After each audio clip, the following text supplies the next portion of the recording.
তাহলে কোরআন যদি কেউ বলে আমি কোরআন পড়ি, তার শর্ত মানা লাগবে কয়টা? 1 নম্বরে শুদ্ধ করে, 2 নম্বরে বুঝতে হবে, 3 নম্বরে যে বুঝবে ওই বিষয়ের উপরে তার বাস্তব জীবনে আমল করা লাগবে। এটাই ঝামেলা। আমরা জানি না এখানে এমন কেউ নেই যে টাকা ছেড়ে রাখে। যারা টাকা আসে সুদের এই টাকা নেওয়া হারাম, এ জানে না কে?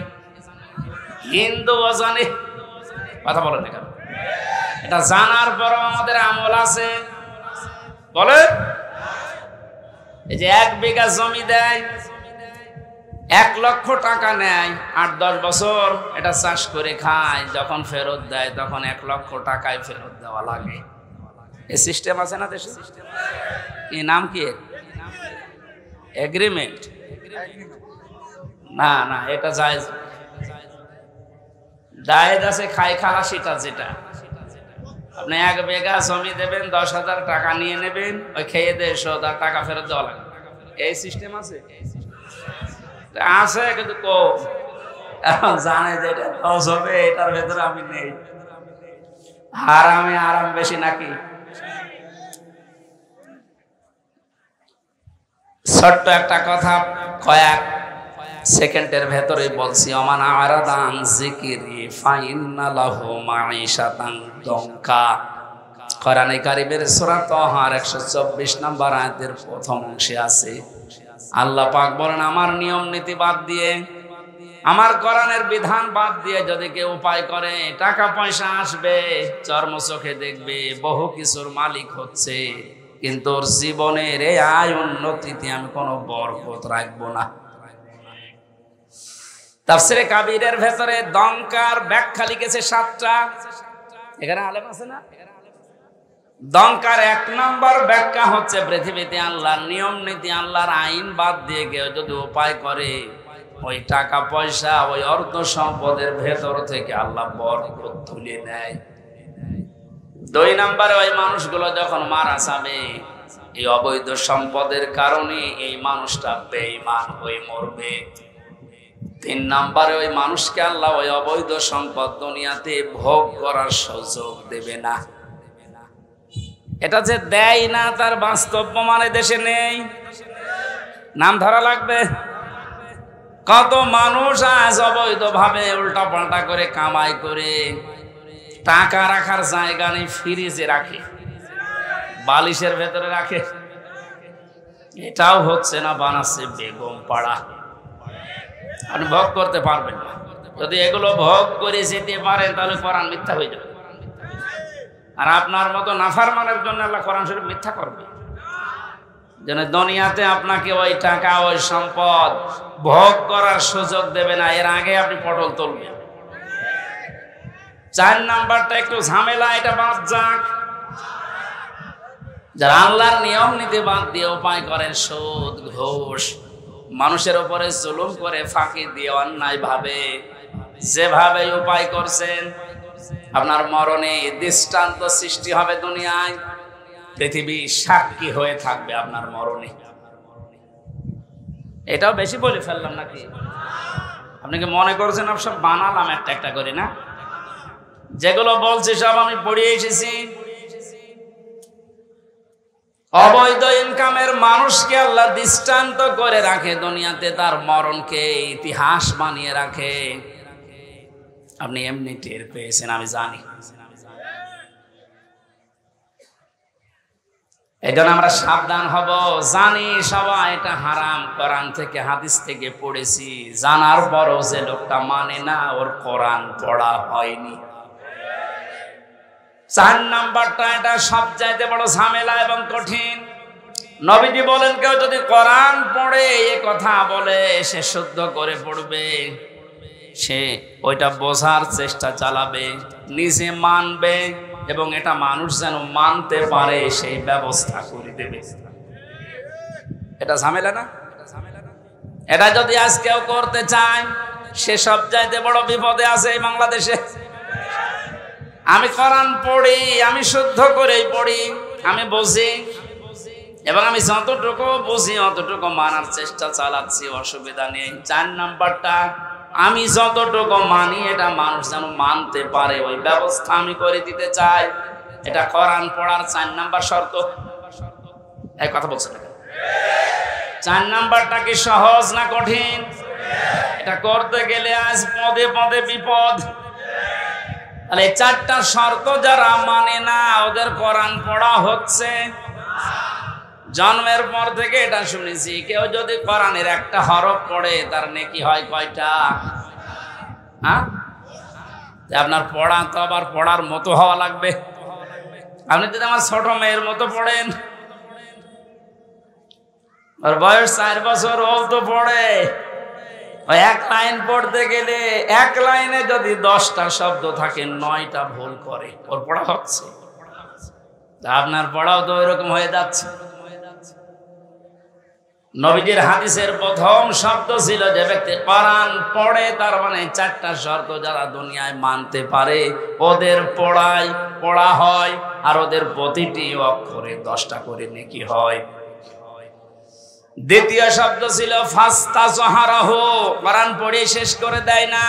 যে ব্যক্তি কোরআনকে ইজহার করার চেষ্টা চালায়, যারা আরবি গ্রামার বোঝে, ফাস্তাজহারাহু এই শব্দের ব্যাখ্যা আমি যত পেয়েছি, আধুনিক ব্যাখ্যা হচ্ছে প্রকাশ করা, ইজহার করা, দাঁড় করানো, স্পষ্ট করা, কায়েম করা, বিজয় করা। কোরআন যারা পড়বে ওই 4টা হক অনুযায়ী এবং কোরআনকে বিজয়ী করার জন্য যারা চেষ্টা চালাবে, এই সংখ্যা বাংলাদেশে কম না বেশি? ও, একটা জরিপ পেয়েছিলাম, এই দেশের 100 জনের 15 জন মানুষ শুধু মন থেকে চায় যে কোরআনে কারিমে দেশে ফাস্তাজহারাহু এটা বিজয়ী হোক, আর বাকি 100 জনের 85 জন শুধু টানা টানায় আছে। দ্বিতীয় পয়েন্টটা হচ্ছে না। 3 নম্বরে কি ছিল? ফাহাল্লা হালালাহু ওয়া হারামা হারামাহু, যে ব্যক্তি কোরআনকে ইজহার করতে পারে এই ব্যক্তি হালালকে হালাল মানবে, হারামকে হারাম জেনে ছেড়ে দেবে। আদখালাহুল্লাহুল জান্নাহ, নবীজি বলেন আল্লাহ তাকে জান্নাতে দিয়ে দিয়েছে, না জান্নাতে দেবে? হ্যাঁ, দিয়ে দিয়েছে। শব্দটার দিকে আমি খেয়াল করে চিন্তা ভাবনা করেছিলাম, নবীজি অতীতের শব্দ বললেন কেন? এটা পাস্ট, এটা মাজি। আদখালা ইউদখিলু, নবীজি মুজারে দিতে পারতেন, মাজি দিলেন, অতীতের পাস্ট দিয়েছেন কেন? তার মানে কোরআন পরিবার, সমাজ এবং রাষ্ট্রে যদি কোরআন বিজয় থাকে, ওখানে হালালকে হালাল মানা আর হারামকে হারাম জেনে ছেড়ে দেয় সহজ। যে সমাজে, যে দেশে কোরআন বিজয় নেই, ওখানে হালালকে হালাল জানার পরও আপনি মানতে পারবেন না। এক কথা বলছেন না? হারামকে হারাম জানার পরও আপনি ছেড়ে দিতে পারবেন না। নাকি এই জায়গাগুলো দেশে নেই?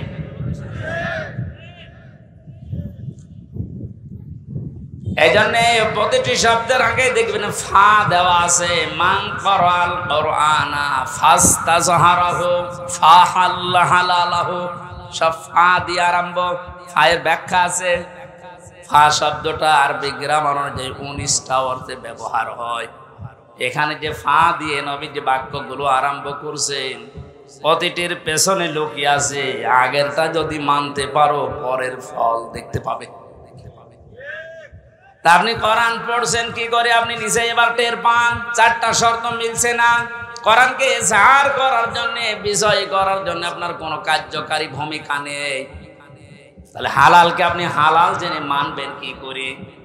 হারামকে হারাম জানার পরে ছেড়ে দেবেন কি করে?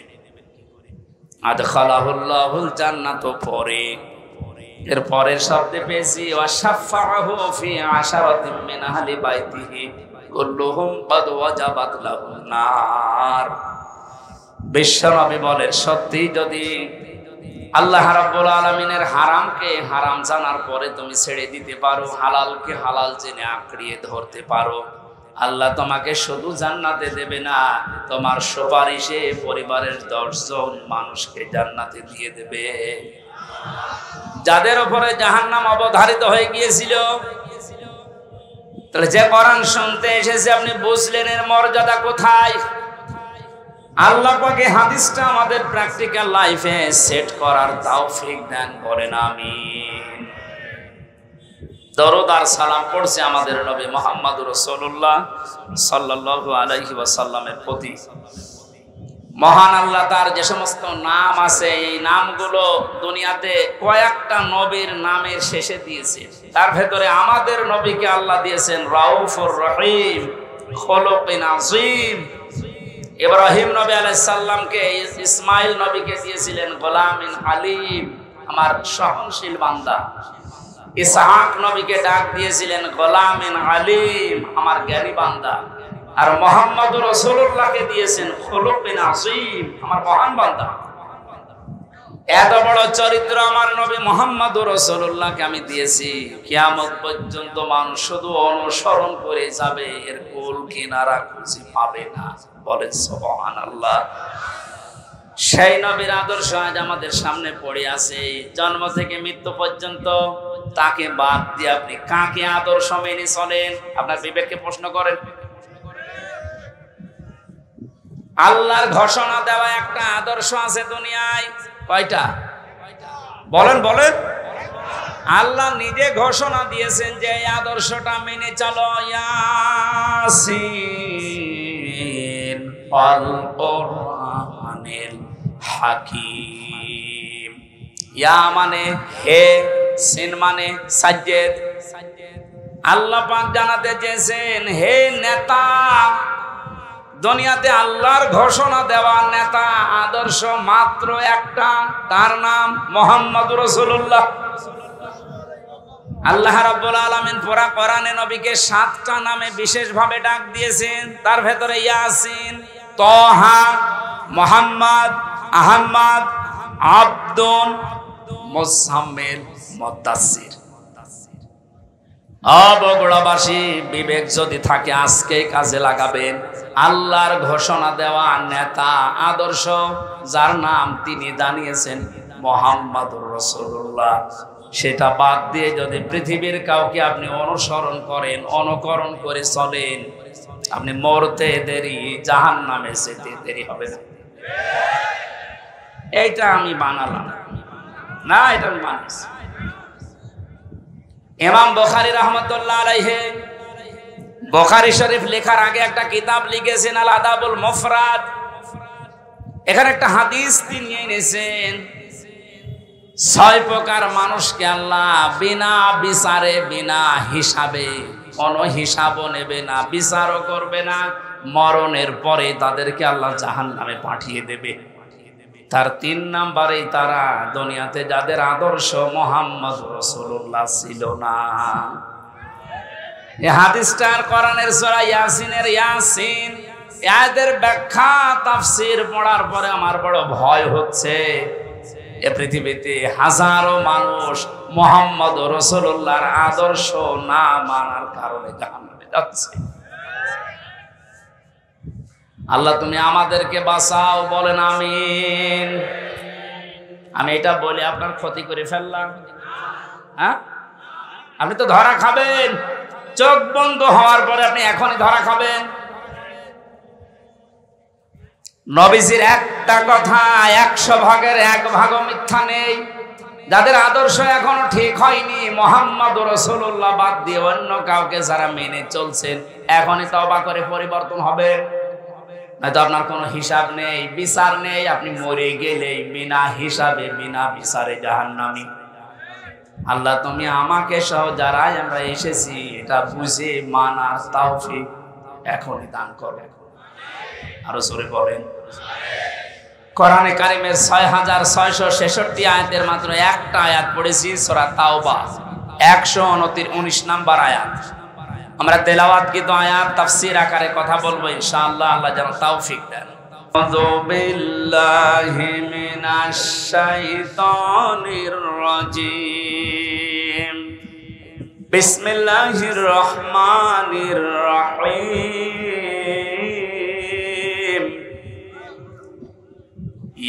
ইয়া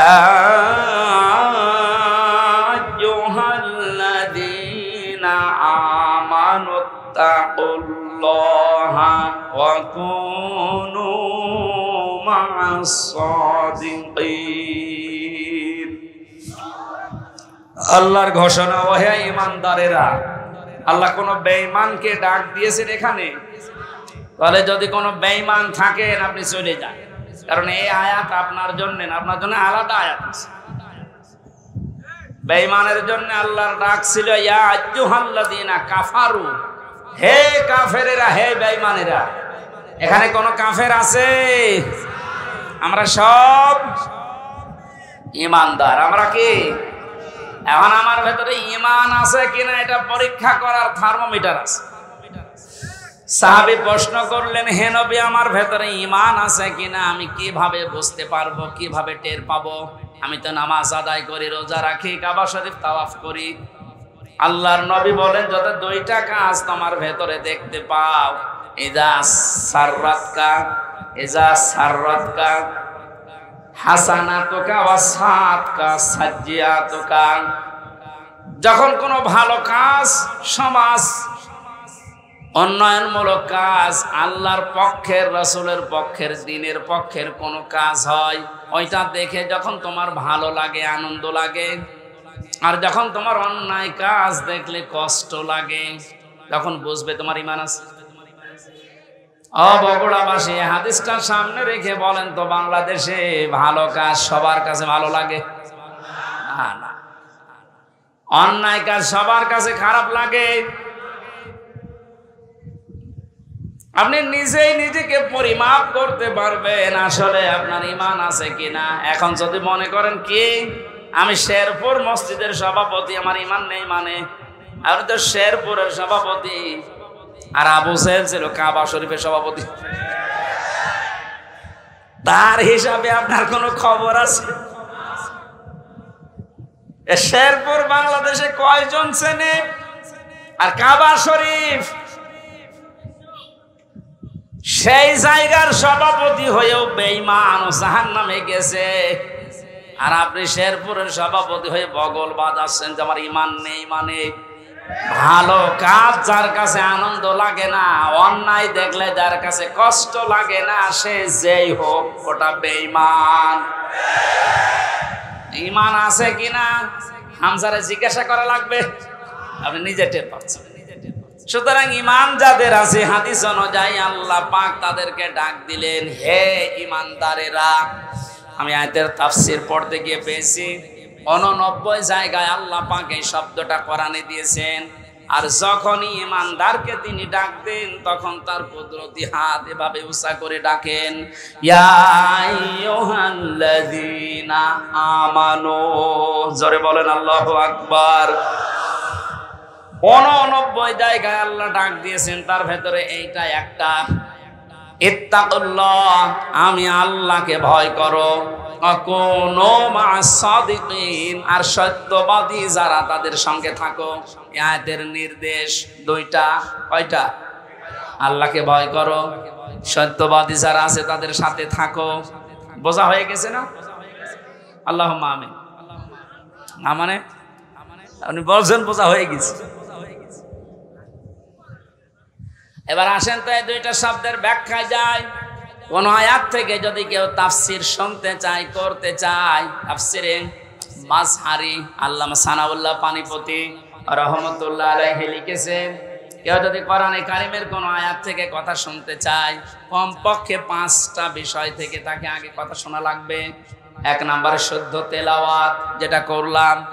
2 নম্বরে যে যেই ভাষায় কথা বলে ওই ভাষায়, মাতৃভাষায় অর্থ, এই যে শুনলাম। 3 নম্বরে ওই আয়াতের ঐতিহাসিক প্রেক্ষাপট, শানে নজুল যেটা বলা হয়, ব্যাকগ্রাউন্ড, এটা আমি বলবো এখন। 4 নম্বরে আয়াতের বাস্তব শিক্ষা দেওয়া লাগবে। ওই মানধাতা বলে কি হয়েছে গুলো বাদ দে, এখন বাস্তবতা অনুযায়ী আয়াত আমাদেরকে কি দিতে চায়, এই শিক্ষাগুলো জনগণের সামনে দেওয়া লাগবে। 5 নম্বরে আয়াত থেকে যে শিক্ষাগুলো পাবে ওইগুলো নিয়ে বাড়ি যে আমল করবে। আমরা 2টা করে ফেলেছি, শুদ্ধ তেলাওয়াত আর মাতৃভাষায় অর্থ। যেহেতু এটা সূরা তাওবার আয়াত, কোন সূরা বলেন? 129টা আয়াত আছে, মাত্র একটা আয়াত পড়েছি, 119 নম্বর আয়াত। তাওবা শব্দের শাব্দিক অর্থ আমরা অনেকেই মনে করি তাওবা মানে আস্তাগফিরুল্লাহ রাব্বি মিন কুল্লি যামবি ওয়া আতুবু ইলাইহি, হয়ে গেল। তাওবা আর ইস্তেগফার এই দুইটা কিন্তু এক না, এই দুইটা শব্দ আলাদা, মাজদারও আলাদা। কথা বুঝতেছেন? তাওবা আর ইস্তেগফার, কেউ যদি ইস্তেগফার করতে চায় সব সময় আপনি করতে পারবেন, কিন্তু তাওবা আস্তাগফিরুল্লাহ আস্তাগফিরুল্লাহ আস্তাগফিরুল্লাহ বললেই তাওবা হয় না। তাওবা করার জন্য কমপক্ষে মানুষের জীবনে 3টা বিষয় মানা লাগে।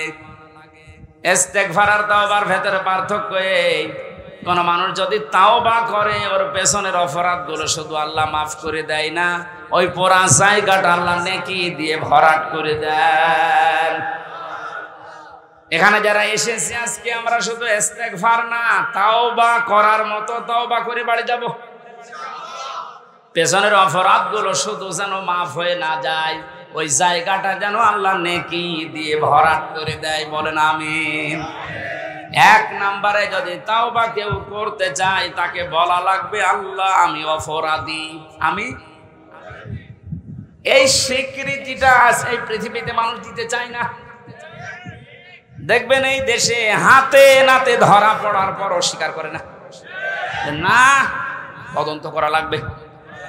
তদন্ত 7 দিন সময় দিয়েছে যাদেরকে, ওদেরকে মাল মশলা মেরে ওর মুখ বন্ধ করে দেয়। আপনি যদি সত্যি তাওবা করতে চান সে যে কোনো বিষয়ে, আপনাকে প্রথমে স্বীকৃতি দেওয়া লাগবে ওই অপরাধের জন্য, ওই গুনার জন্য স্বীকার করা লাগবে যে হ্যাঁ আমি এই কাজ করেছি, আমি অপরাধী। এখন প্রশ্ন হচ্ছে আপনি স্বীকার করবেন কার কাছে? না না, আপনি শুনছেন না। অপরাধ করেছেন যার কাছে, স্বীকার করবেন তার কাছে।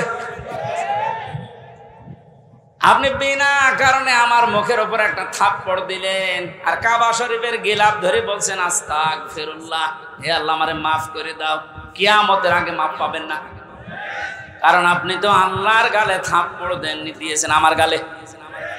আগে আমার কাছে স্বীকার করেন যে হামজা ভুল হয়ে গেছে। হ্যাঁ, স্বীকার করার সময় আবার অনুশোচনা লাগবে, অনুতপ্ত হওয়া লাগবে। আপনি যদি একেবারে মোড নিয়ে বলেন ওই হামজা মাফ কর, মাফ হবে? আপনার প্রতি রাগ যা ছিল আমার আরো বেড়ে যাবে। আমি আবার বলছি দ্বিতীয় পয়েন্টটা, তাওবা যদি কেউ সত্যি করতে চায় ওই মানুষটা অপরাধ করবে যার কাছে, স্বীকার করবে তার কাছে। আপনি অপরাধ যদি আপনার স্ত্রীর কাছে করে থাকেন অবশ্যই স্বীকার করবেন স্ত্রীর কাছে, এটা কোনো দোষের কিছু না। স্ত্রীর কাছে দোষ করেছে আর শ্বশুরের কাছে বলছে শ্বশুর আমারে মাফ করে দেন, হবে না। বিনা কারণে আপনি আমাকে পুলিশের হাতে তুলে দিলেন, আমি কিছুই জানি না ওই বিষয়ে, আর আপনি মাফ চাচ্ছেন মসজিদে নামাজ পড়ে, কিয়ামতের আগে মাফ পাবেন না। এইটা মনে হয় এই এলাকায় আছে। আমার ভাইরা এই জন্য তাওবা, বিভিন্ন পীরের দরবারে গেলেই বলে তাওবা করো আস্তাগফিরুল্লাহ, এটা তার বাক্য।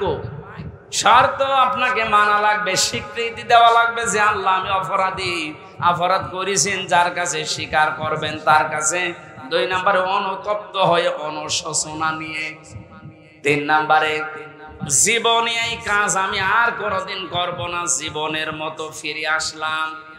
এই 3টা শর্ত যদি কেউ মেনে নিতে পারে আল্লাহ পাক বলেন ওর পেছনের অপরাধ শুধু মাফ হবে না, ফাউলাইকা ইউবাদদিলুল্লাহু সাইয়্যাতিহিম হাসানাত। ওর পেছনের পুরা অপরাধ আল্লাহ মাফ করে দিয়ে পুরা জায়গাটা নেকি দিয়ে পাল্টিয়ে দেবেন। বলেন সুবহানাল্লাহ। সূরা তাওবা থেকে যখন কথা শুনছি, আল্লাহ এই তাওবা যেন আমাদের নসিব করেন। এবার আমরা ব্যাখ্যায় যাচ্ছি। আল্লাহ পাক ইমানদারকে ডাক দিয়ে তাকে ভয় করার জন্য আহ্বান জানিয়েছেন, আদেশ দিচ্ছেন। এখন ভয় কি? জন্মের পর থেকে শব্দটা আমিও শুনছি যে আল্লাহকে ভয় করো, আল্লাহকে ভয় করো। কি এটা? কি তাকওয়ার যে ব্যাখ্যাগুলো আমরা বলি, আধুনিক ব্যাখ্যা হচ্ছে যে যেই বিষয়ে কাজে আছে ওই বিষয়ের জ্ঞান অর্জন করে প্রশিক্ষণ নিয়ে ওই কাজ আঞ্জাম দেওয়ার নাম হচ্ছে তাকওয়া।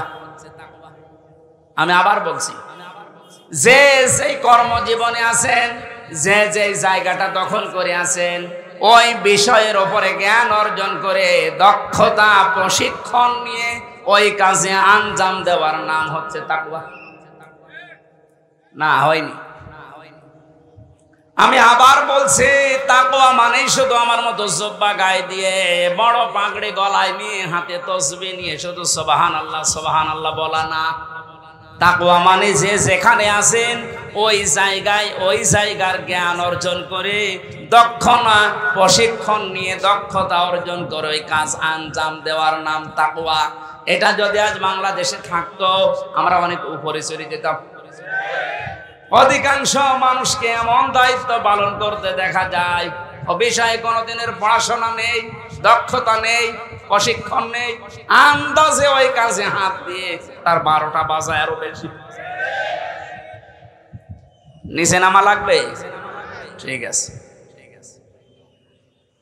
তাকওয়ার দ্বিতীয় ব্যাখ্যা হচ্ছে আল্লাহর নিষিদ্ধ কাজগুলো জানার পরে শুধু ছেড়ে দেওয়া না, ঘৃণা করে ছেড়ে দেওয়ার নাম তাকওয়া। কথা বুঝতেছে? আল্লাহ আমাদেরকে তাকওয়া অর্জন করার মাধ্যমে 9টা উপকার করতে চেয়েছেন। দুনিয়াতে কেউ যদি তাকওয়াবান হতে পারে, তাকওয়া মানে কি শুধু বাগায় দেওয়া, শুধু জিকির করা, যেখানে যেই কাজে আপনি হাত দিয়েছেন, হ্যাঁ আপনি লেবার, কোনো অসুবিধা নেই, আপনি গাড়ি সারেন মনে করেন, গাড়ির মিস্ত্রি, ওই বিষয়ের উপরে লেখাপড়া করে ওই বিষয়ে প্রশিক্ষণ নিয়ে দক্ষতা অর্জন করে ওই কাজকে সুচারুরূপে আঞ্জাম দেওয়ার নাম কি? আরো জোরে বলেন। আর চাইনার দিকে তাকান, দিন দিন উন্নতি এমনি করছে, এইটা থাকার কারণে।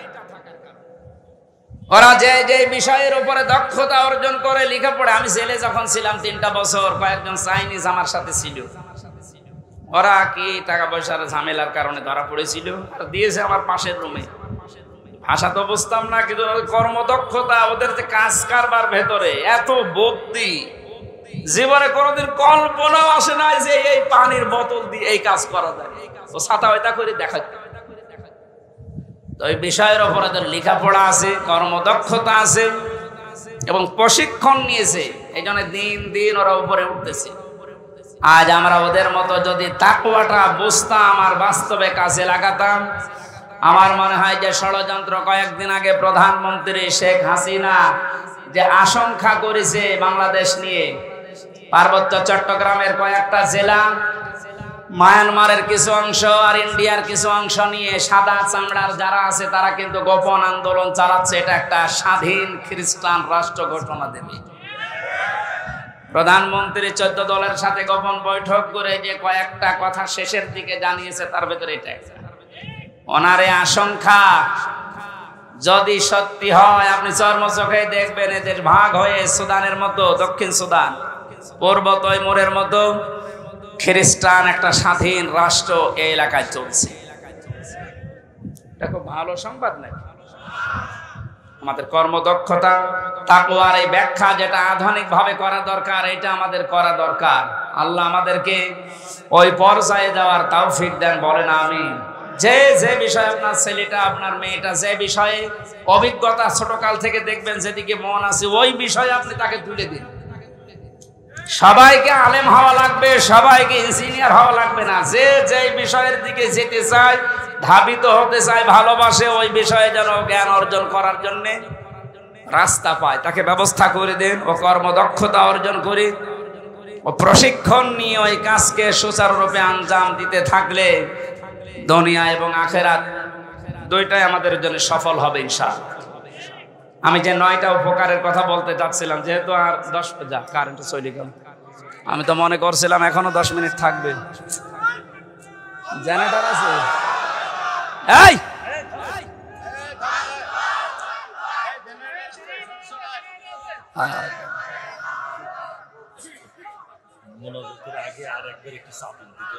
বারবার ঝামেলা করা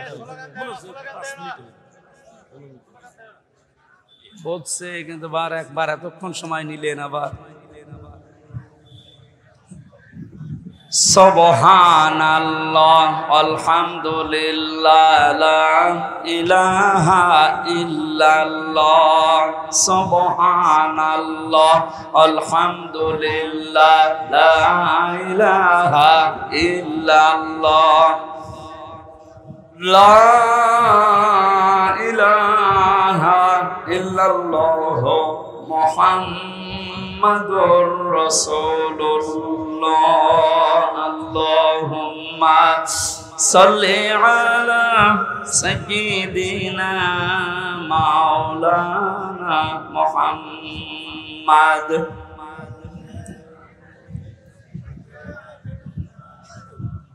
হাবিবানা মুহাম্মাদ। আমার ভাইরা, 9টা উপকারের ঘোষণা দিয়েছেন আল্লাহ। দুনিয়াতে কেউ যদি তাকওয়া অর্জন করতে পারে, 1 নম্বরে ওই লোকটা যদি বিপদে পড়ে, মহান আল্লাহ এমন জায়গা থেকে তাকে সাহায্য পাঠায় যার কল্পনা কোনোদিন তার হৃদয়ে আসে নাই। জোরে বলুন সুবহানাল্লাহ। এটা আজ দেখতে আমাদের বহু বাকি। এটা যারা দেখতে পেয়েছিলেন তাদের ঈমান আমি দেখেছি। এই মানুষগুলোর ঈমান পাথরের চাইতেও শক্ত ছিল। সত্যিই যারা তাকওয়া অর্জন করতে পেরেছে দুনিয়াতে, ওই মানুষগুলোর কাছে দুনিয়া আল্লাহ এমন তুচ্ছ বানিয়ে দিয়েছে, তামাম দুনিয়াটা একটা ডিমের চাইতেও তাদের কাছে কম দামি মনে হতো। আমরা আসলে তাকওয়া অর্জন করে আল্লাহর এই 9টা যে উপকারের কথা, সাহায্যের কথা, এটা পাচ্ছি না, কারণ আমাদের তাকওয়া নেই।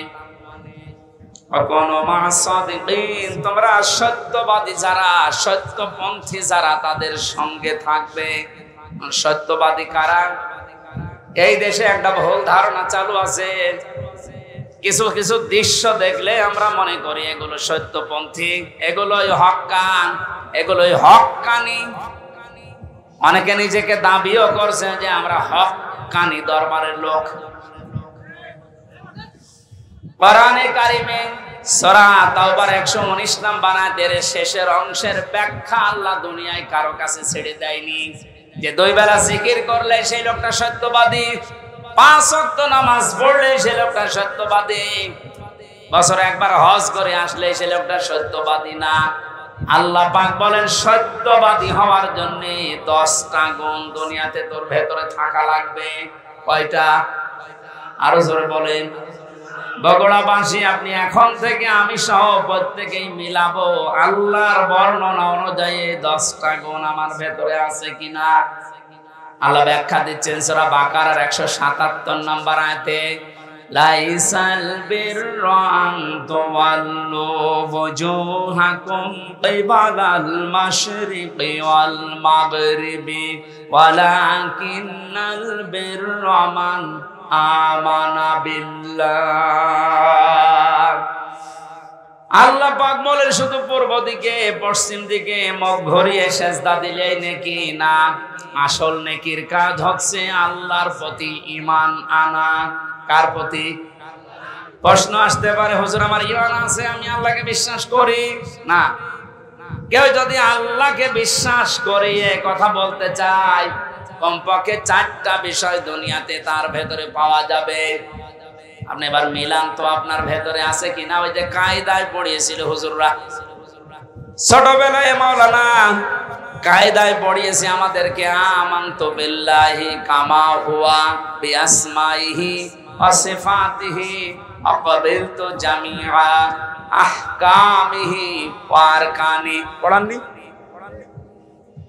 উনি বলতে চেয়েছে আমানতু বিল্লাহ, যারা বলে আল্লাহ আমি তোমাকে বিশ্বাস করি, প্রথমে আপনাকে স্বীকার করাচ্ছেন কামা হুয়া, আমি এমন আল্লাহকে বিশ্বাস করি যার অস্তিত্ব আছে। কি আছে? পৃথিবীর অন্যান্য ধর্মের লোকদের সাথে আমাদের মিল নেই, এই কারণে আমরা এমন আল্লাহকে বিশ্বাস করি যার অস্তিত্ব আছে, যার নাম আছে বিআসমাইহি, শুধু নাম না, তার নামের গুণাগুণ আছে, কার্যকারিতা আছে। আল্লাহর নাম আমরা অনেকেই জানি 99টা, আল্লাহর নাম 5000-এর উপরে। প্রতিটি নাম আল্লাহ নিয়েছেন, ওই নামগুলোকে গুণাগুণ দিয়ে কার্যকারিতা হিসাবে আমাদের দেখিয়েছেন। আল্লাহ রব নাম নিয়েছেন, এই কারণে নেই থেকে পূর্ণতায় আমাদেরকে পৌঁছিয়ে দিয়েছেন এই রব নামের কারণে। কথা বলেন না কেন? মায়ের বীর গভীরে যখন বাবার এই বীর্যটা দ্রুত গতিতে যে আশ্রয় নেয়, আল্লাহ রাব্বুল আলামিন বলেন এই যে নেই থেকে আস্তে আস্তে হামজা পর্যন্ত বানালাম। এই যে নেই থেকে পূর্ণতায় যিনি প্রতিটি জিনিসকে পৌঁছিয়ে দেন, আরবিতে তার নাম বলা হয় রব। এই নামটা আল্লাহ নিয়েছেন, এই কারণে হামজা এখানে বসে আছে। আমার বাবার স্ফলিঙ্গ দিয়ে দ্রুত গতিতে আমার মায়ের রেহেমের ভেতরে যে পানিটা গিয়েছিল, বিজ্ঞান এখন দেখাচ্ছে ওই 1 ফোঁটা নাপাক পানির ভেতরে 40,000 হামজা তৈরি হওয়ার ক্ষমতা ছিল। হয়তো 40,000 ওই পর্যন্ত তৈরি হয়ে দুনিয়া আসতে পারত, কিন্তু কেউ পর্যন্ত যেতে পারেনি। জরায়ের দেওয়ালের সাথে ধাক্কা লেগে অনেকে পড়ে গেছে, অনেকে মারা গেছে। আমি হামজা একা ওই জায়গায় গিয়ে 40 দিনে শুধু পাল্টিয়েছি। আমি নুতফা, মুদগা, আলাকা এগুলো হতে হতে 6 মাসের পরে চামড়া দিয়ে বডি দিয়ে স্ট্রাকচার তৈরি করে আমার ভেতরে আল্লাহর রূহ দিয়ে একটা আকৃতি দিয়েছেন। ওয়াল্লাযী ইউসাউবিরুকুম ফিল আরহামি কাইফা ইয়াশা। আল্লাহ পাক বলেন তিনি সে আল্লাহ যিনি মায়ের রেহেমের ভেতরে তোমার এই আকৃতিটা বানিয়েছেন। তোমার মার বাবার পক্ষ থেকে 8টা জিনিস ওই নাপাক পানি দিয়ে আল্লাহ বানিয়েছিলেন। চুল, রগ, হাড় আর পর্দা, রক্ত, গোশত, চর্বি আর চামড়া। আল্লাহ পাক বলেন আমার নাম যে রব, এই কারণে আমি আল্লাহ নিজে 5টা জিনিস তোকে দিয়েছি হামজা। ওয়াজআলা লাকুমুস সামাআ ওয়াল আবসার ওয়াল আফইদা ইলা আখিরি আয়াত। এটা সূরা নাহলের 78 নম্বর আয়াতের মাঝের অংশে আছে। আল্লাহ পাক বলেন শ্রবণ শক্তি, দর্শন শক্তি, বাক শক্তি, আকেল শক্তি আর ঘ্রাণ শক্তি, এই 5টা জিনিস আমি আল্লাহ আমার রব নামের কারণে তোকে দিয়েছি। 8 5 13টা জিনিস যখন এক হয়, ছেলে হবে না মেয়ে হবে, আকারটা আমি আল্লাহর সিদ্ধান্ত অনুযায়ী তৈরি হয়। তাহলে ছেলে হয় মেয়ে হয় যারা মন খারাপ করি, এটা মন খারাপের বিষয় না, এই সিদ্ধান্ত কার? আমার বোর। বলেন ছেলে হলে মেয়ে হলে যারা মন খারাপ করে স্ত্রীর উপরে, প্রকার আনতে তারা যেন আল্লাহর সিদ্ধান্তের উপরে নারাজ। আমি সহ যারা এই জাহিলিয়াতে আছি, আল্লাহ তাদেরকে যেন মুক্তি করেন। বলেন আমিন। ছেলে হোক মেয়ে হোক, কারো দোষ আছে? স্বামীর দোষ আছে? আল্লাহ রাব্বুল আলামিন বলেন 8 5 13টা জিনিস যখন এক হয়ে যায়, 6 মাস পার হয়ে যাওয়ার পরে একে আমি দুনিয়াতে আস্তে করে বের করার সিদ্ধান্ত নেই। আল্লাহু আখরাজাকুম মিন বুতুনি উম্মাহাতিকুম লা তা'লামুনা শাইআ। মায়ের পেট থেকে আস্তে করে দুনিয়ার ময়দানে আমি আল্লাহ তোকে নিয়ে আসলাম। এমন অবস্থায় নিয়ে এসেছিলাম যখন কিছু খেতে পারতিস না। এই জন্য আমি আল্লাহ তোর মায়ের স্তনে 6 মাস আগেই তোর জন্য খাবার আমার রব নামের কারণে গরম করে রেডি করে রেখেছি। মায়ের স্তনের ভেতরে যদি একটা বোটা দিতাম, চষা মারলে অনেকগুলো দুধ এসে তোর কচি কণ্ঠ আটকে যেত, মরে যেতে, শ্বাস নিতে পারতে না। আমি যে রব নামটা নিয়েছি, এই কারণে মায়ের ওই স্তনে সূক্ষ্ম সূক্ষ্ম 32টা ছিদ্র দিয়েছি। একবার চষা দিলে যেন একবার এই দুধগুলো এসে তোর মুখের ভেতরে প্রবেশ না করে, ওই জায়গায় জমা হয়ে সূক্ষ্ম সূক্ষ্ম 32টা ছিদ্র দিয়ে আস্তে আস্তে করে এসে তোর জীবন আমি বাঁচিয়েছি। আমি রব নামটা খেলা করার জন্য নেইনি, মুখটা নাপাক করি না। মায়ের পেটের ভেতরে নাভির ভেতর দিয়ে খাবার পাস করে দিয়ে তোর মুখটা পবিত্র রেখেছিলাম, অথচ দুনিয়ায় আসার পরে আমি তোর দিকে তাকিয়ে দেখি এই মুখের ভেতরে কত হারাম অপবিত্র নাপাক জিনিস দিয়ে ভর্তি করিস। কথা বলেন ঠিক ঠিক? আপনি কি মনে করেন শুধুমাত্র কুকুরের পায়খানা, মানুষের পায়খানা, শুকুরের গোশত খাওয়ায় হারাম? ভাইয়ের জমি যারা, বোনের জমি যারা জাল দলিল করে ফাঁকি দিয়ে লিখে নেয়, ওইটাও কুকুরের মাংসের মতোই হারাম। যারা মেয়ের জমি ফাঁকি দিয়ে ছেলেকে লিখে দিয়েছেন, আপনি বিশ্বাস করতে পারেন জাহান্নামের টিকিট আপনার একটা বুক করা হয়ে গেছে। শরীক ফাঁকি দেওয়া মানুষ বগুড়ায় নেই, এই কথা বলেন। যারা শরীক ফাঁকি দিয়েছেন, আপনার ইবাদত কবুল বন্ধ হয়ে গেছে, আগে ওইগুলো ফেরত দেবেন। আজকেই বাড়ি যে বোনের সম্পদ আগে ফেরত দেবেন, তারপর আপনি নামাজ পড়া আরম্ভ করবেন। এখন যদি বলেন ও সাদা তো ফেরতও দিতে পারে না, নামাজও কবুল হয় না, নামাজই পড়বো না। আপনি নামাজ না পড়লে আল্লাহর ক্ষমতা হারিয়ে যাবে। বলেন, নিজের কপালে নিজে আপনি আঘাত করছেন, নিজের পায়ে নিজে কোড়াল মারছেন, এই সময়টা আর দুনিয়ায় ফেরত পাবেন না। আমার এখন 32 বছর বয়স, আমি কি জীবনে ইচ্ছা করলে আর 12 বছরে ফিরে যেতে পারবো? আজকের মাহফিলের প্রধান অতিথি, ওনার বয়স মনে করেন এখন 60 বছর। কিয়ামত পর্যন্ত যে চেষ্টা করে 12 বছরে ফিরে যেতে পারবে। যে সময়টা পার করে ফেলেছি আর কোনোদিন ফেরত পাবেন না। সুতরাং এইটাই আমাদের হায়াতের আসল জীবন। এইটার জন্য আল্লাহ একটা কসম দিয়েছেন, ওয়ালা আসরি ইন্নাল ইনসানা লাফি খুসর।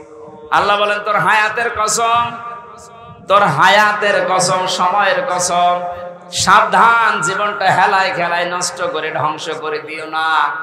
পেছনের দিকে তাকাও আর ভাবো, এই সময়টা যেহেতু আর ফেরত আসছে না, সামনে যতটুকু হায়াত আছে এটা আমার কাছে একটা নিয়ামত। এটা কি? ফামান সুহসিহা আনিন নার ওয়া উদখিলাল জান্নাতা ফাকাদ ফাজ। দুনিয়া ইল্লা মাতাউল গুরুর। আল্লাহ রাব্বুল আলামিন বলেন, হে পৃথিবীর মানুষেরা, দুনিয়ার জীবনে বেশি দিন ক্ষমতায় থাকা, বেশি টাকা পয়সা, গাড়ি বাড়ির মালিক হওয়া, শরীর স্বাস্থ্য মোটা হওয়া, ভালো হওয়ায় সফলতা না। সফল মানুষ তো ওইটা যাকে আমি আল্লাহ মরণের পরে জাহান্নামের আগুন থেকে মাফ করে দিয়ে জান্নাতি বলে ঘোষণা দেব, এইটাই সফলতা। আর এটা পাওয়ার জন্য দুনিয়ার জীবনে কি করা লাগবে? আস্তে আস্তে করে আপনি জাহান্নামের অন্যায় কাজগুলো ছেড়ে দিয়ে দিয়ে জান্নাতের ভালো ভালো কাজের দিকে এগিয়ে যাবেন। সুতরাং এই দেশে আমরা যারা অন্যায়, অবৈধ, শয়তানি কাজ কারবার আস্তে আস্তে ছেড়ে দিয়ে মানবতার পক্ষে, ইসলামের পক্ষে এই কাজগুলো আস্তে আস্তে যারা আঞ্জাম দিতে পারবো, আপনি বুঝবেন আল্লাহ আপনাকে এই দুনিয়াতেই জাহান্নামের পথ থেকে জান্নাতের দিকে এগিয়ে দিচ্ছে। আপনি সফল। আমাল হায়াতুদ দুনিয়া ইল্লা মাতাউল গুরুর, এই শব্দটা আল্লাহ এত কঠিন ভাবে কোরআনে দিয়েছেন। এ পৃথিবীর মানুষেরা ভালো করে শোনো, দুনিয়ার জীবন কিন্তু একটা ধোঁকা। একটা কি? আপনার সন্তান আপনার জন্য ধোঁকা, স্ত্রী ধোঁকা, টাকা পয়সা, ক্ষমতা, প্রভাব, প্রতিপত্তি, সবগুলো আল্লাহ বলেন ধোঁকা। বিশ্বাস যদি না হয়, মিথ্যা মিথ্যায় চোখ বন্ধ করে দেখেন এগুলো কেমন ধোঁকা। আল্লাহ এই ধোঁকাটা এখনই আমাকে বোঝার তৌফিক দিন। ও বগুড়াবাসী, এটা যত তাড়াতাড়ি বুঝতে পারবেন তত তাড়াতাড়ি আপনার কল্যাণ হবে। আপনি যদি এখনই বোঝেন যে হ্যাঁ এগুলো আসলে ধোঁকা, আপনার অন্যায় অবৈধ কাজের ভাগ দুনিয়ায় কেউ নেবে না, অথচ অবৈধ কাজ করে যা কামাই করবেন ওগুলো ভাগ নেওয়ার জন্য হাজারো মানুষ বসে আছে। এই ধোঁকা থেকে বাঁচার জন্যে আল্লাহ রাব্বুল আলামিনের সাহায্য কামনা করা দরকার। আল্লাহ পাক আমাদেরকে জানিয়েছেন, আমি যে নামটা নিয়েছি রব, তোকে আস্তে আস্তে করে দুনিয়ার জীবনে এনে মুখটা পবিত্র করে রেখেছিলাম, তুই মুখটা আর পবিত্র রাখতে পারলি না। হারাম, অবৈধ এবং নাপাক জিনিস দিয়ে মুখটা পবিত্র অপবিত্র করে আমার কাছে আসলি। আমি তো শুধু নাম নিয়ে শেষ করে দেয়নি, নামের কার্যকারিতা গুণাগুণ আমি আল্লাহ ওগুলো বাস্তবে বহন করি। আমি রাজ্জাক নাম নিয়েছি, শুধু নিয়েই শেষ করে দেয়নি। রাজ্জাক নামের কারণে পৃথিবীর যত সৃষ্টি আছে সবাইকে আমি আল্লাহ রিজিক দেই। জোরে বলেন সুবহানাল্লাহ। রিজকের দায়িত্ব কার? আরো জোরে বলেন। জাহান্নাম থেকে বাঁচার দায়িত্ব কার? যেইটার দায়িত্ব আল্লাহ আমাদেরকে দিয়েছে, নয়টার বিষয়ে আমরা বেখবর হয়ে আছি, বেহুশ হয়ে আছি। আল্লাহ আমাদের আমলের ইমানের উপরে ভিত্তি করে আখিরাতে নাজাত দেবেন, এইটার কোনো খবর আমাদের নেই। অথচ যেটার দায়িত্ব আল্লাহ নিজের হাতে নিয়েছেন, ওইটা নিয়ে পেরেশান হয়ে আজ হাজারো মানুষ জাহান্নামের টিকিট কেটে বিদায় নিচ্ছে। আল্লাহ মাতাওয়াল গরুরটা একটু বসার তৌফিক আমাদেরকে দাও না, বলেন আমিন। এখানে এমন আল্লাহর উপর আমরা ঈমান এনেছি যার অস্তিত্ব আছে, যার নাম আছে, আর প্রতিটি নামের গুণাগুণ আছে, কার্যকারিতা আছে। তিনি হুকুম দিয়েছেন, তিনি আরকান দিয়েছেন। এগুলো যারা বিশ্বাস করে বাস্তব জীবনে মানতে পারে, এই মানুষগুলোই আসল নেকির কাজে আছে। ওয়াল ইয়াউমিল আখিরে, কিয়ামতের ময়দানের বিশ্বাস দৃঢ় থাকা লাগবে। কিসের বিশ্বাস? জন্মের পর থেকে আমার মনে হয় আমরা এই শব্দের সাথে পরিচিত যে কিয়ামত হবে, কিয়ামতে জবাব দেওয়া লাগবে। এটা যে নেকির কাজ, এটা যারা বিশ্বাস করেছিল তাদের জীবনের দিকে আপনি তাকান। আল্লাহ ঘটনাগুলো এমনি খেলা করার জন্য শুনিয়েছেন তা না। খলিফাতুল মুসলিমিন হযরত ওমর, এই যে হিসাব, এটা বিচার, এটা যে কি জিনিস আমরা এখনো অনেকে টের পাই না। উনি বিশ্বাস করেছিলেন যে বিচার হবে, হিসাব দেওয়া লাগবে। সন্তানটা ভর্তি করে দিলেন মাদ্রাসায়। হযরতে আব্দুল্লাহ, ওই একই জায়গায় হুসাইন হযরতে আলীর সন্তান লেখাপড়া করত। হযরতে হুসাইন রাদিয়াল্লাহু তাআলা আনহু বারবার কলম ফেলে দিচ্ছিলেন। আব্দুল্লাহকে বলেন তুলে দাও। একবার, দুইবার, তিনবার তুলে দেওয়ার পর উনি বললেন, হুসাইন বারবার কলম ফেলে দাও, আমারে তুলতে বলো, আমি কি তোমার গোলাম, চাকর, খাদেম নাকি? হযরত হুসাইন মুখ ফসকে বলে ফেলেছেন, আব্দুল্লাহ তুমি শুধু চাকর না, তুমি খাদেম না, তুমি খাদেমের বাচ্চা, খাদেম। অথচ উনি ওই সময় প্রেসিডেন্টের ছেলে। বাড়িতে গিয়ে বলছে, আব্বা আমি আর মাদ্রাসায় যাব না, হুসাইন আমাকে গালি দিয়েছে, আমি নাকি খাদেমের বাচ্চা, খাদেম, তুমিও নাকি খাদেম, তুমি যদি বিচার না করো এই মাদ্রাসায় পড়াই বন্ধ করে দেব। খলিফাতুল মুসলিমিন হযরত ওমর বললেন, সন্তান এখন না, বিচার জমার দিন নামাজের সময় করব। খুতবা দিচ্ছিলেন, ডাক দিয়ে বললেন, হোসাইন এখানে আসো। বলে হ্যাঁ। সামনে আসো। তুমি আমার সন্তানটাকে গালি দিয়েছো? বলে হ্যাঁ দিয়েছি। কেন দিলে? ইমাম হোসাইন ডাক দিলেন, খলিফা বুকে হাত দিয়ে বলেন তো, আপনি কি আমার নানার খাদেম ছিলেন না? আমি তো দেখেছি আপনি আমার নানার খেদমত করছেন। খাদেমের ছেলেকে খাদেমের বাচ্চা বলেছি, অসুবিধা কি? হযরত ওমর কেঁদে ফেললেন। ডাক দিয়ে বলে, হোসাইন আমি তো এভাবে কোনোদিন ভাবি নাই। মেয়ে শব্দটা লিখে দিতে পারবে? কাগজ কলম নিয়ে আসেন। খেজুরের পাতা নিয়ে এসেছে, লিখে দিলেন, হোসাইন আমি নিজে আলীর সন্তান হয়ে বলছি, ওমর আমার নানার খাদেম ছিল, আমি দেখেছি। সই করে দিলাম।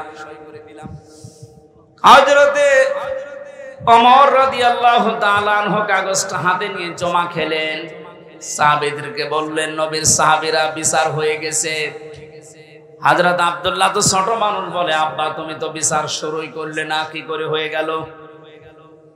হযরত ওমর বলে, সন্তান যে বিচার করেছে দুনিয়া না, মরণের পরও কাছে লাগবে। আমি যখন মারা যাবো এই কাগজটা আমার কাফনের ভেতরে দিয়ে দিও।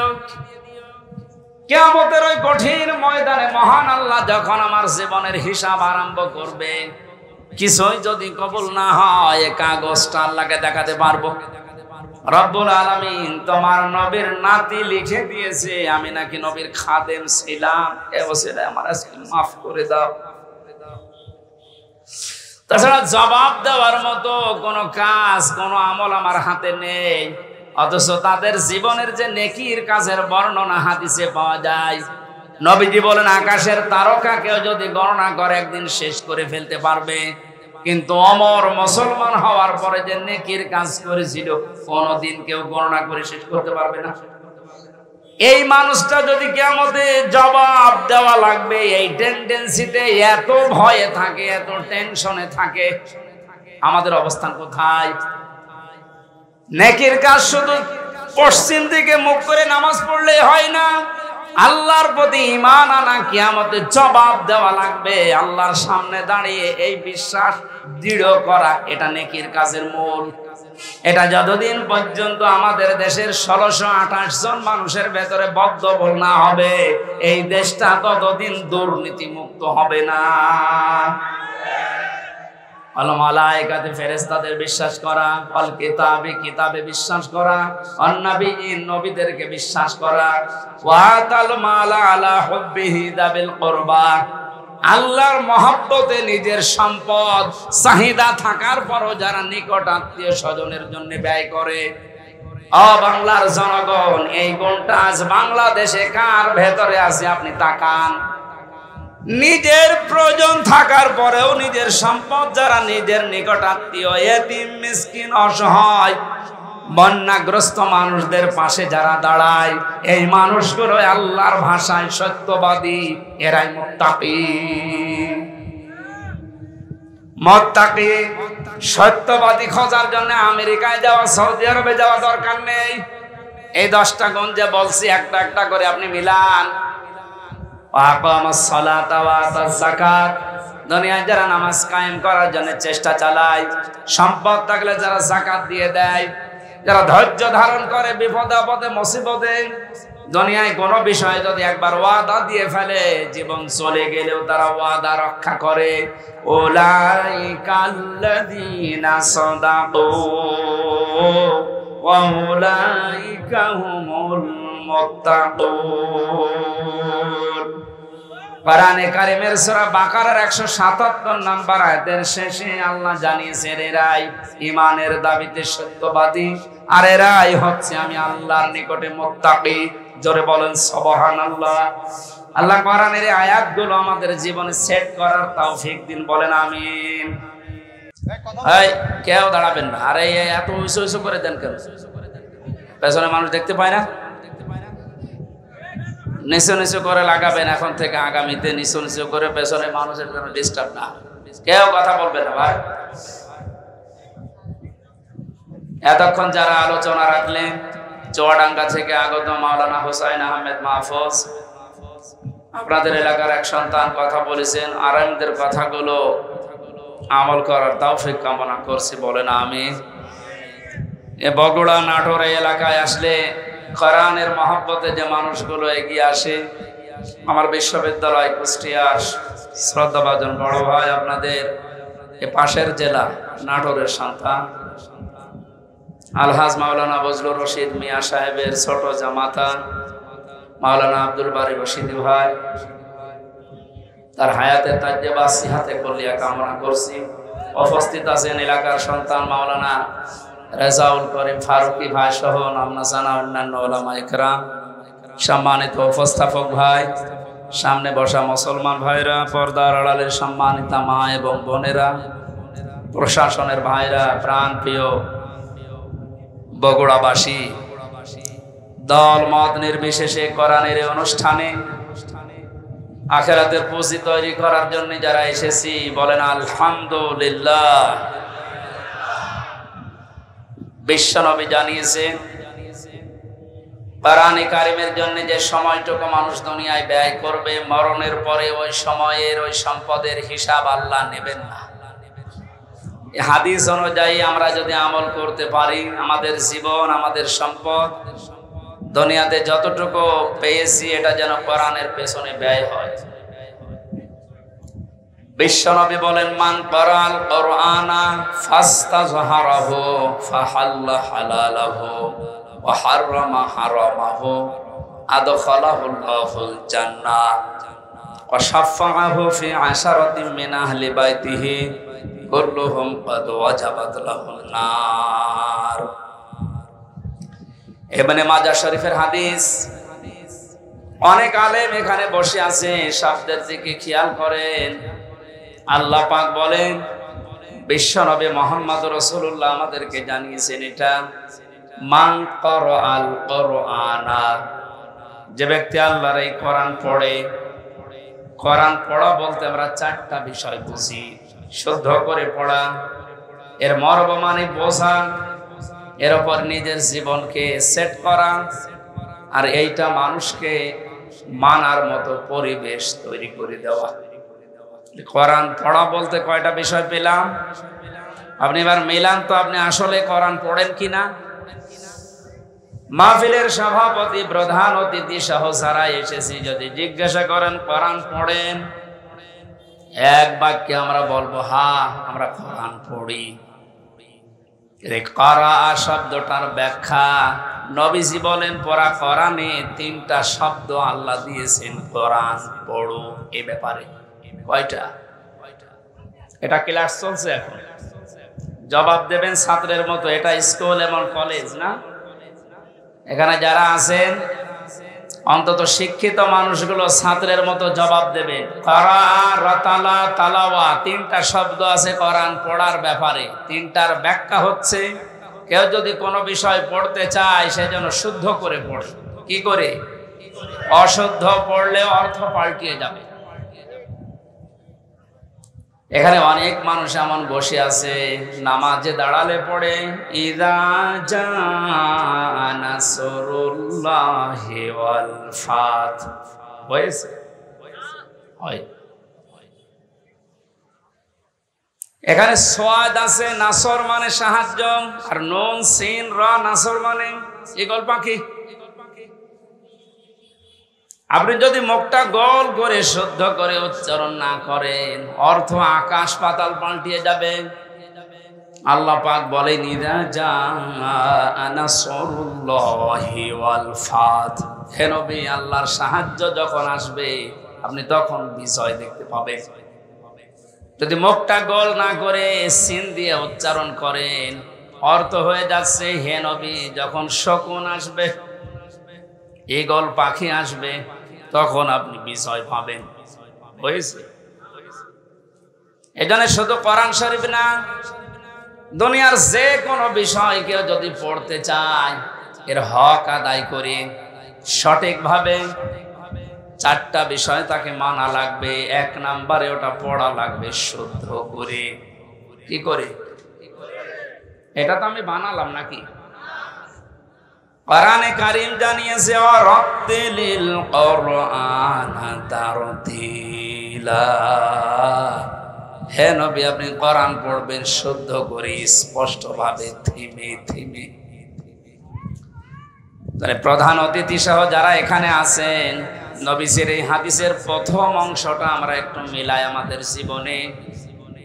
নবীজি জানিয়েছেন যে ব্যক্তি কোরআন পড়ে, আপনি তো বলছেন আমি কোরআন পড়ি, তাহলে এটা শুদ্ধ করে পড়া লাগবে আপনাকে। আমি আল কোরআন রিসার্চ ফাউন্ডেশনের সদস্য ছিলাম এক সময়। আমি দেখেছি এই দেশের জরিপে 100 জনের 95 জন আল্লাহর কোরআন শরীফ শুদ্ধ করে পড়তে পারে না। এই রিপোর্ট কি খুব ভালো রিপোর্ট না? এজন্য আহ্বান জানাচ্ছি অন্য ধর্মের লোক এখানে যেহেতু নেই, আমরা সব মুসলিম দাবি করছি, আমাদের জীবনের 1 নাম্বার টার্গেট বানানো লাগবে আল্লাহর এই কোরআন আমরা শুদ্ধ করে পড়ব। 2 নাম্বারের মর্ম মানে বুঝতে হবে। কেন?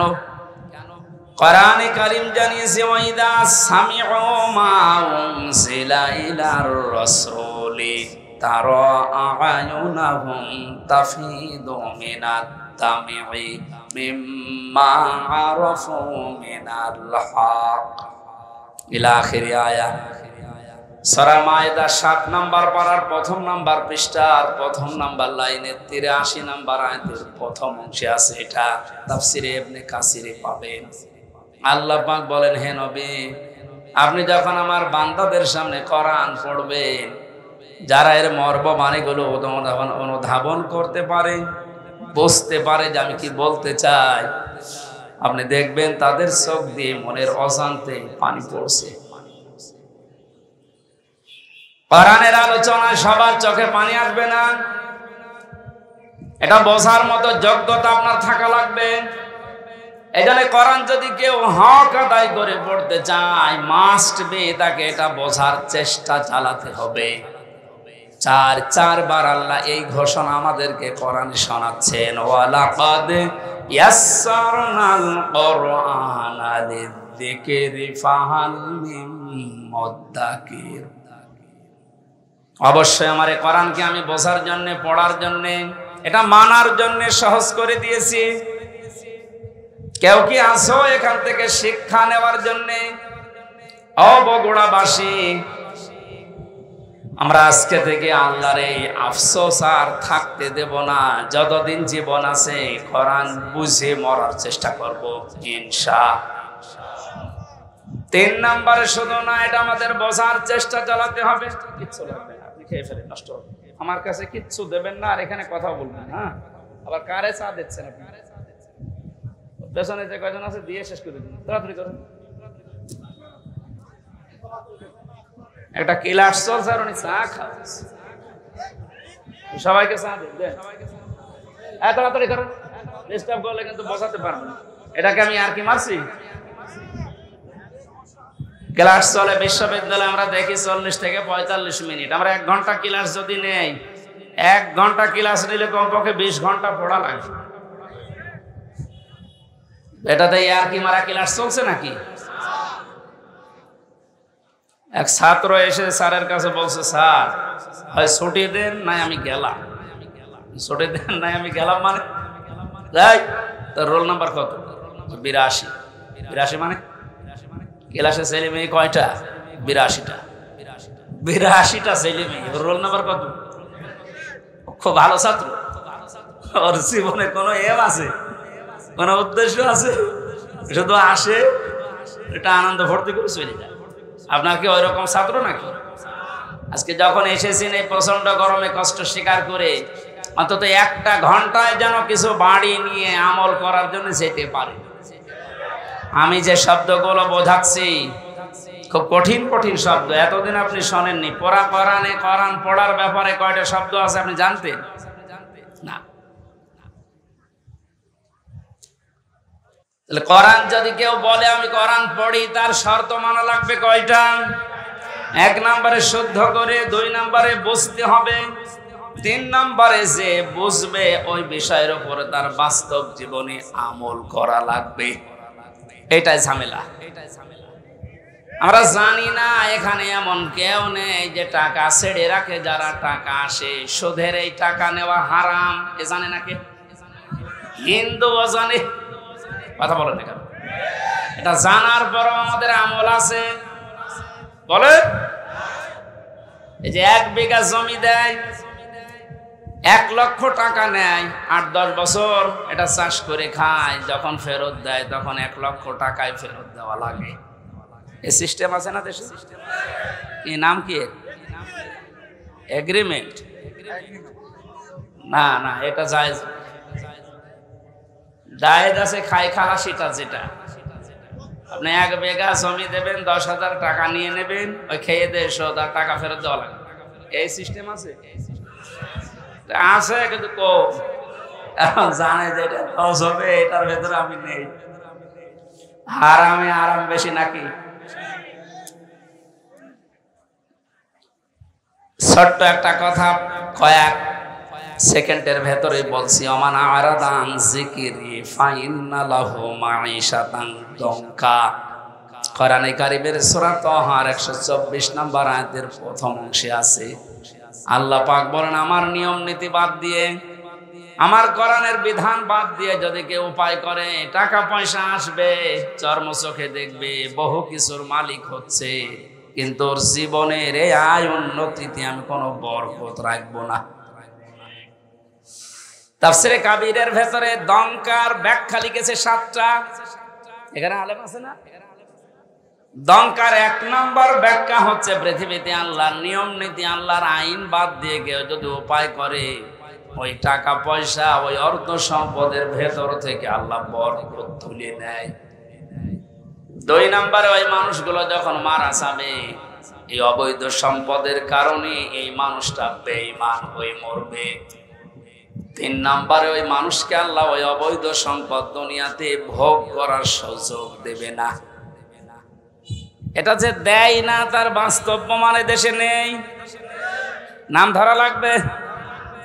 কত মানুষ আজ অবৈধ ভাবে উল্টা পাল্টা করে কামাই করে টাকা রাখার জায়গা নেই, ফ্রিজে রাখে, বালিশের ভেতরে রাখে।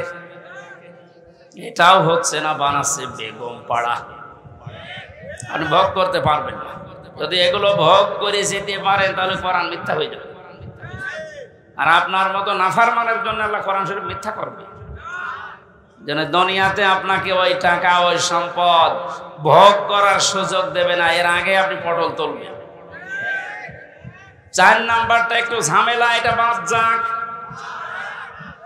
যারা আল্লাহর নিয়ম নীতি বাদ দিয়ে উপায় করেন সুদ ঘুষ, মানুষের উপরে জুলুম করে ফাঁকি দিয়ে অন্যায় ভাবে যেভাবে উপায় করছেন, আপনার মরণে দৃষ্টান্ত সৃষ্টি হবে দুনিয়ায়।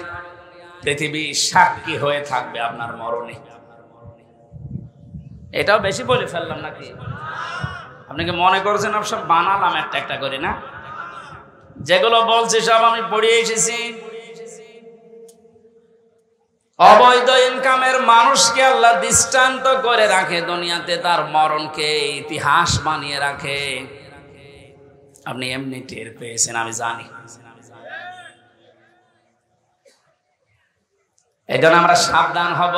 জানি সবাই এটা হারাম, কোরআন থেকে হাদিস থেকে পড়েছি, জানার পরও যে লোকটা মানে না, ওর কোরআন পড়া হয়নি। 4 নাম্বারটা, এটা সবচাইতে বড় ঝামেলা এবং কঠিন।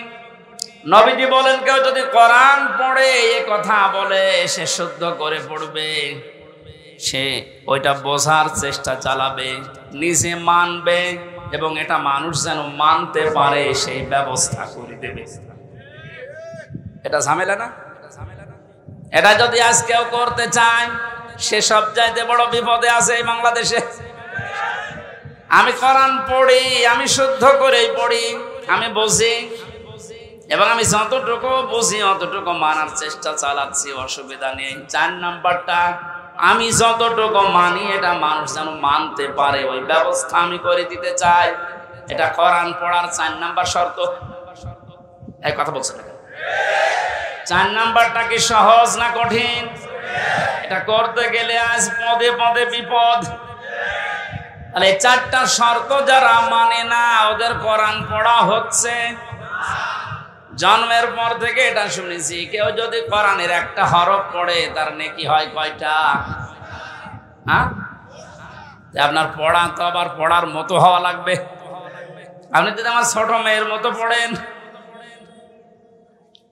ওর বয়স 4 বছর, ও তো পড়ে, ওই 1 লাইন পড়তে গেলে 1 লাইনে যদি 10টা শব্দ থাকে 9টা ভুল করে, ওর পড়া হচ্ছে। আপনার পড়াও তো এরকম হয়ে যাচ্ছে। নবীজির হাদিসের প্রথম শব্দ ছিল, যে ব্যক্তি কোরআন পড়ে, তার মানে 4টা শর্ত যারা দুনিয়ায় মানতে পারে, ওদের পড়া হয়, আর ওদের প্রতিটি অক্ষরে 10টা করে নেকি হয়। দ্বিতীয় শব্দ ছিল ফাস্তাজহারাহু, কোরআন পড়ে শেষ করে দেয় না, যে ব্যক্তি কোরআনকে ইজহার করার চেষ্টা চালায়। যারা আরবি গ্রামার বোঝে, ফাস্তাজহারাহু এই শব্দের ব্যাখ্যা আমি যত পেয়েছি, আধুনিক ব্যাখ্যা হচ্ছে প্রকাশ করা, ইজহার করা, দাঁড় করানো, স্পষ্ট করা, কায়েম করা, বিজয় করা। কোরআন যারা পড়বে ওই 4টা হক অনুযায়ী এবং কোরআনকে বিজয়ী করার জন্য যারা চেষ্টা চালাবে, এই সংখ্যা বাংলাদেশে কম না বেশি? ও একটা জরিপ পেয়েছিলাম, এই দেশের 100 জনের 15 জন মানুষ শুধু মন থেকে চায় যে কোরআনে কারিমে দেশে ফাস্তাযহারাহু, এটা বিজয় হোক। আর বাকি 100 জনের 85 জন শুধু টানা আনায় আছে। দ্বিতীয় পয়েন্টটা হচ্ছে না। 3 নম্বরে কি ছিল? ফাহাল্লা হালালাহু ওয়া হারামা হারামাহু। যে ব্যক্তি কোরআনকে ইজহার করতে পারে, এই ব্যক্তি হালালকে হালাল মানবে, হারামকে হারাম জেনে ছেড়ে দেবে। আদখালাহুল্লাহুল জান্নাহ, নবীজি বলেন আল্লাহ তাকে জান্নাতে দিয়ে দিয়েছে, না জান্নাতে দেবে? হ্যাঁ, দিয়ে দিয়েছে। শব্দটার দিকে আমি খেয়াল করে চিন্তা ভাবনা করেছিলাম, নবীজি অতীতের শব্দ বললেন কেন? এটা পাস্ট, এটা মাজি। আদখালা ইউদখিলু, নবীজি মোজারে দিতে পারতেন, মাজি দিলেন, অতীতের পাস্ট দিয়েছেন কেন? তার মানে কোরআন পরিবার, সমাজ এবং রাষ্ট্রে যদি কোরআন বিজয় থাকে, ওখানে হালালকে হালাল মানা আর হারামকে হারাম জেনে ছেড়ে দেয় সহজ। যেই সমাজে, যেই দেশে কোরআন বিজয় নেই, ওখানে হালালকে হালাল জানার পরও আপনি মানতে পারবেন না। এক কথা বলছেন এখানে।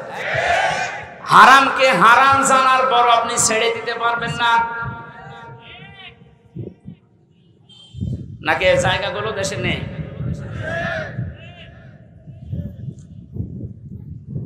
এই জন্য প্রতিটি শব্দের আগে দেখবেন ফা দেওয়া আছে। মান ক্বারাল কুরআনা ফাস্তাযহারাহু ফাহাল্লা হালালাহু, সব ফা দিয়ে আরম্ভ। ফায়ের ব্যাখ্যা আছে। ফা শব্দটা আরবি গ্রামার অনুযায়ী 19টা অর্থে ব্যবহার হয়।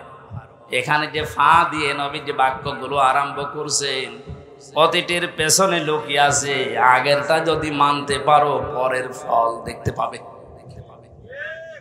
তা আপনি কোরআন পড়ছেন কি করে? আপনি নিজে এবার টের পান 4টা শর্ত মিলছে না। কোরআনকে ইজহার করার জন্য, বিজয় করার জন্য আপনার কোনো কার্যকারী ভূমিকা নেই। তাহলে হালালকে আপনি হালাল জেনে মানবেন কি করে? হারামকে হারাম জানার পরে ছেড়ে দেবেন কি করে? আদখালাহুল্লাহুল জান্নাত পরে, এর পরের শব্দে পেয়েছি ওয়াশাফাহু ফি আশারাতিন মিন আহলি বাইতিহি কুল্লুহুম ক্বাদ ওয়াজাবাত লাহুন নার।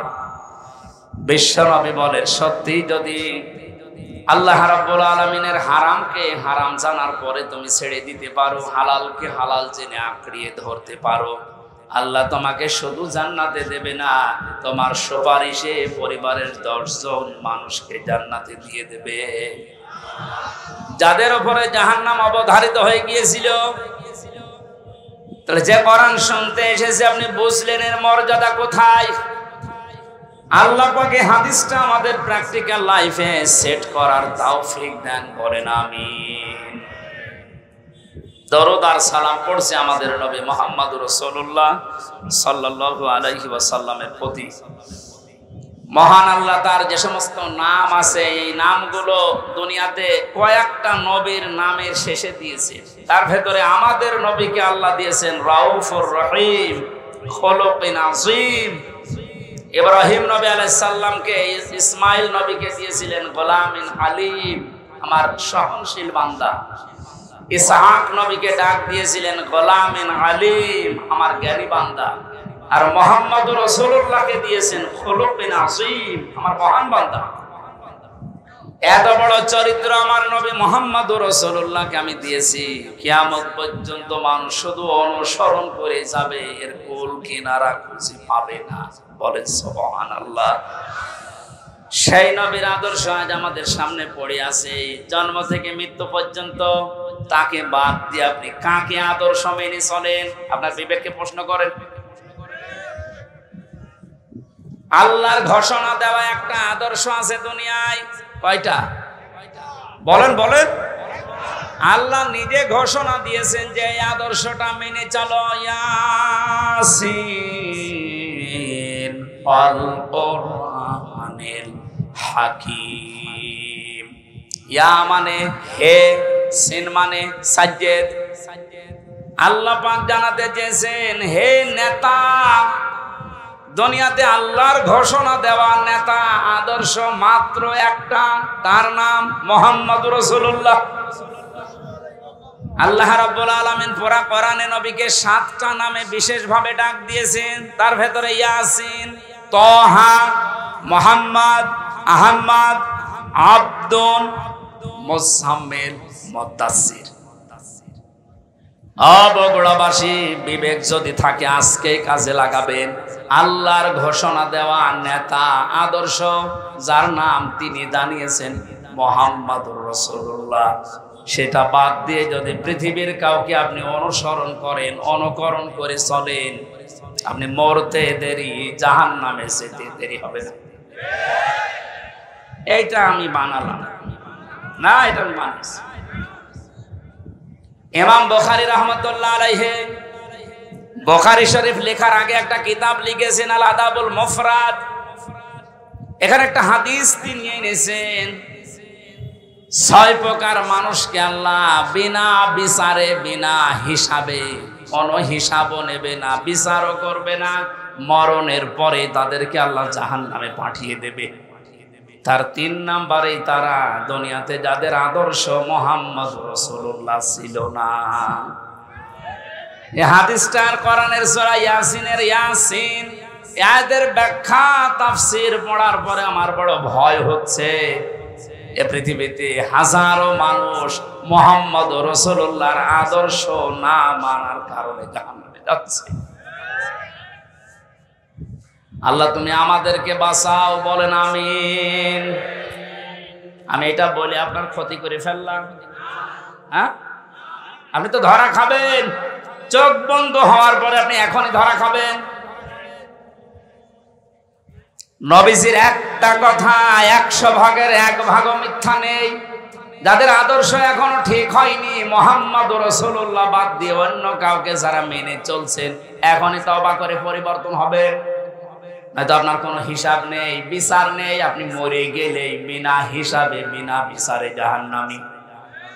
আল্লাহ তুমি আমাকে সহ যারাই আমরা এসেছি এটা বুঝে মানার তৌফিক এখনই দান করো।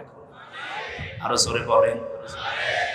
কোরআনে কারিমের 6666 আয়াতের মাত্র একটা আয়াত পড়েছি, সূরা তাওবা 119 নাম্বার আয়াত। আমরা তেলাওয়াতকৃত আয়াত তাফসীর আকারে কথা বলবো ইনশাআল্লাহ। আল্লাহ যেন তৌফিক দেন। আপনার এতিমের মাথায় হাত দেওয়া আর নবীজির মাথায় হাত দেওয়ার শামিল। আল্লাহ যেন আপনাদেরকে পাশে থাকার তৌফিক দেন। যারা মনোযাত্রা করে যান, আমি মুসাফির মানুষ, মনোযাত্রা করে যান। আল্লাহুম্মা আমিন। লা ইলাহা ইল্লা আনতা সুবহানাকা ইন্নী কুনতু মিনাজ জালিমিন। রব্বানা যালামনা আনফুসানা ওয়া ইল্লাম তাগফির লানা ওয়া তারহামনা লানাকুনান্না মিনাল খাসিরিন। রব্বুল আলামিন বগুড়া জেলার শেরপুর গাড়িদহ এই মাদ্রাসা উদ্যোগে মাহফিলের দিকে তুমি তাকাও। হাজার হাজার বান্দা বান্দি আমরা, রাত 12টা বেজে যাচ্ছে, গভীর রজনী পর্যন্ত কোরআনে কারিমের কথা যারা চাতক পাখির মতো শুনেছে, এই মানুষগুলোকে এর উপরে আমল করার তৌফিক তুমি ভিক্ষা দাও। এ মাহফিলের আয়োজন করতে গিয়ে যারা শ্রম দিল, আল্লাহ এদের শ্রমকে কবুল করো। সওয়াবগুলো তুমি মুহাম্মদ রাসূলুল্লাহর রওজায় পৌঁছিয়ে দাও। দুনিয়ার মাটির নিচে যারাই ঘুমিয়ে আছে, আমরা এদের মতো কিছুদিন পরে অসহায় হয়ে যাব। আল্লাহ আমরা তাদের জন্য মোনাজাতে দোয়া করছি। আগামী প্রজন্ম যারা আসবে তারা যেন আমাদের জন্য এভাবে দোয়া করে, রব্বির হামহুমা কামা রব্বায়ানি সাগীরা। আল্লাহ তাআলা মা হারিয়ে, বাবা হারিয়ে যে মানুষগুলো হাত তুলেছে, তুমি তাদের মুখের দিকে, কাকুতি মিনতির দিকে তাকাও। নবীজি মাঝে মাঝে মায়ের কবরের পাশে যে কাঁদতেন, সাহাবীরা বলে হুজুর আপনি কাঁদেন কেন? বিশ্ব নবী বলেন, সাহাবীরা আমার মায়ের ওই ছোটবেলার আদরের কথা আমার মনে পড়ে গেছে। রব্বুল আলামিন মাহফিলের প্রধান অতিথি অ্যাডভোকেট গোলাম ফারুক তার মা বাবাকে হারিয়েছে। সন্তানের ওসিলায় নাকি তুমি মা বাবাকে মাফ করে দাও, তার হাতের দিকে তার চোখের দিকে তাকিয়ে তার মা বাবাকে তুমি কবরে জান্নাত দিয়ে দাও। মাহফিলের সম্মানিত সভাপতি আমার আরাফাতের ভাই, আল্লাহ তাআলা তোমার হাসি বান্দা তার মা বাবার জন্য দোয়া করছে, তুমি তাকে মাফ করো। এই মাহফিলের আয়োজন করতে গিয়ে যত মানুষ শ্রম দিয়েছে, যে বাড়িতে এসে বসেছিলাম এই বাড়িওয়ালা সহ, এদেরকে যে মা পেটে নিয়েছে মায়ের পেট খাদিজার মতো বানিয়ে দাও। প্রশাসনের যে ভাইগুলো সাহায্য সহযোগিতা করেছে মাহফিলের জন্য, তাদের কবুল করো, মঞ্জুর করো। মা বোনদেরকে পর্দায় থাকার তৌফিক দাও, রোগ শোক থেকে বাঁচাও, এবং ওরা জেলার উপরে তোমার খাস রহমত নাজিল করো আল্লাহ রাব্বুল আলামিন। আমি সহ অনেকে অসুস্থ আছি, আমাদেরকে শেফায়ে কামেলা জেলা নসিব করো আল্লাহ। এবং ওরা শেরপুরে আসলে শ্রদ্ধাভাজন বড় ভাই মাওলানা আব্দুল্লাহ আলামিনের কথা মনে হয়, আল্লাহ তোমার গোলামকে দিনের দায়ী হিসাবে মঞ্জুর করে নাও। মাওলানা রেজাউল করিম ফারুকী, আব্দুল বারী রশিদি ভাই সহ এ মাহফিল যার মাধ্যমে এসেছি, আল্লাহ তাআলা ফরিদুল হক ভাই সহ যত আলেম এখানে এসেছে, আলেমদেরকে আলেম হিসাবে কবুল করে নাও। আল্লাহ তাআলা ওয়াহিদুল ইসলাম সহ যত মানুষ আমিন আমিন করছে, জীবনের চাহিদা সেগুলো পূর্ণ করে দাও। বাকি জীবন ইসলাম ইমানের উপরে টিকে থাকার তৌফিক দাও। দেশটা নিয়ে যে ষড়যন্ত্র চলছে আল্লাহ তুমি বাঁচাও রব্বুল আলামিন। দেশের দায়িত্বে যারা আছে সততার সাথে পালন করার তৌফিক দাও। সাদিকিন হওয়ার জন্য যে 10টা গুণ তুমি কোরআনে দিয়েছো, আমি সহ প্রত্যেককে এখন থেকে মেনে চলার আমল করার সুযোগ দাও। বারাকাল্লাহু লানা ওয়া লাকুম ফিল কোরআনিল আযীম। কখন কার মরণ আসে জানি না, যখনই মরণ আসবে যেন বলি লা ইলাহা ইল্লাল্লাহু মুহাম্মাদুর রাসূলুল্লাহ। আসসালামু আলাইকুম।